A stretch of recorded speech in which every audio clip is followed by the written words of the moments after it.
মুর্দাবাদ মুর্দাবাদ মুর্দাবাদ অমিত শাহ মুর্দাবাদ মুর্দাবাদ মুর্দাবাদ প্রধানমন্ত্রী মুর্দাবাদ মুর্দাবাদ মুর্দাবাদ কিরণ রিজিজু মুর্দাবাদ মুর্দাবাদ মুর্দাবাদ আমার দাবি আমার দাবি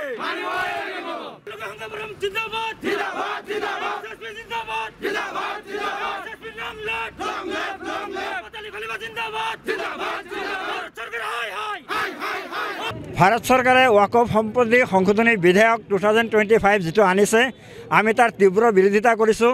এই সম্পত্তি অকল ভাৰতবৰ্ষৰ মুছলমানৰ সম্পত্তি, গতিকে এই সম্পত্তিৰ ওপৰত ভাৰত চৰকাৰৰ কোনো ধৰণৰ হস্তক্ষেপ নচলিব। এই সম্পত্তি কোনো কাৰণতেই মুছলমানৰ হাতৰ পৰা কাঢ়ি ল'বলৈ ভাৰত চৰকাৰক দিয়া নহ'ব। তাৰ প্ৰতিবাদকল্পে আমি মুখত কলা কাপোৰ বান্ধি আমি প্ৰতিবাদ সাব্যস্ত কৰিছোঁ। ইয়াৰ কাৰণে যদি প্ৰয়োজন হয় আমি উচ্চতম ন্যায়ালয়ৰ দ্বাৰস্থ হোৱাৰ কাৰণে আমি বদ্ধপৰিকৰ আৰু গোটেই ভাৰতবৰ্ষ জুৰি ভাৰতৰ মুছলমানৰ ওয়াকফ সম্পত্তি ৰক্ষাৰ কাৰণে আমি গণতান্ত্ৰিকভাৱে যিকোনো আন্দোলন আমি গঢ়ি তোলাৰ কাৰণে আমি বাধ্যপৰিকৰ। গতিকে ভাৰতবৰ্ষৰ যি মুছলমান সেই মুছলমানসকলৰ অৱদান অস্বীকাৰ কৰি ভাৰত চৰকাৰে মুছলমানসকলৰ ওয়াকফ সম্পত্তি কাঢ়ি লোৱাৰ যি ধৰণৰ ব্যৱস্থাপনা তেওঁলোকে হাতত লৈছে ইয়াক আমি তীব্ৰ বিৰোধিতা কৰিছোঁ, নিন্দা কৰিছোঁ।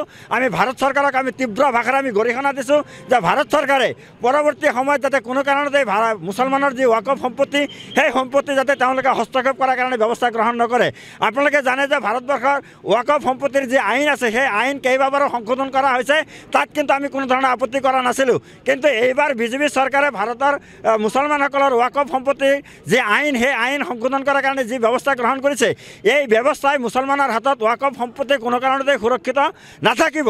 এই ওয়াকফ সম্পত্তি ভাৰত চৰকাৰে হস্তক্ষেপ কৰাৰ কাৰণে যি ব্যৱস্থা গ্ৰহণ কৰিছে এই ব্যৱস্থা আমি কোনো পধ্যেই সহমত পোষণ নকৰোঁ। এই ব্যৱস্থা আমি কোনো পধ্যেই আমি মানি নলওঁ, যাৰ কাৰণে গোটেই ভাৰতবৰ্ষ জুৰি আজি প্ৰতিবাদ হৈছে।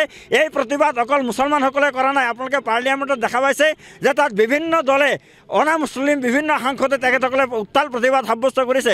আজি পঞ্জাৱৰ পৰা আৰম্ভ কৰি কাশ্মীৰৰ পৰা আৰম্ভ কৰি আজি অসমলৈকে বিভিন্ন সাংসদে ইয়াৰ বিৰোধিতা কৰিছে। আজি আমাৰ বিশেষকৈ অসমৰ পৰা গৌৰৱ গগৈ ডাঙৰীয়াই খুব বলিষ্ঠভাৱে ইয়াৰ বিৰুদ্ধে প্ৰতিবাদ সাব্যস্ত কৰিছে। গতিকে আমি কৈছোঁ যে ভাৰতৰ মুছলমানৰ যি ওয়াকফ সম্পত্তি সেই সম্পত্তি মুছলমানৰ হাতত থাকিব লাগিব। তাত অনা মুছলমানৰ কোনো ধৰণৰ প্ৰৱেশ আমি কোনো পধ্যে আমি মানি নলওঁ, হস্তক্ষেপ আমি কোনো পধ্যেই মানি নলওঁ।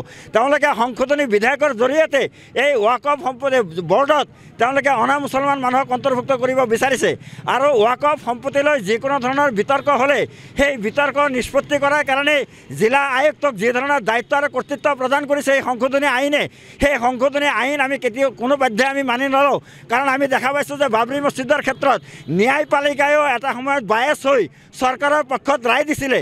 গতিকে আমি তেনেকুৱা ধৰণৰ ব্যৱস্থা আমি কোনো পধ্যে আমি মানি নলওঁ।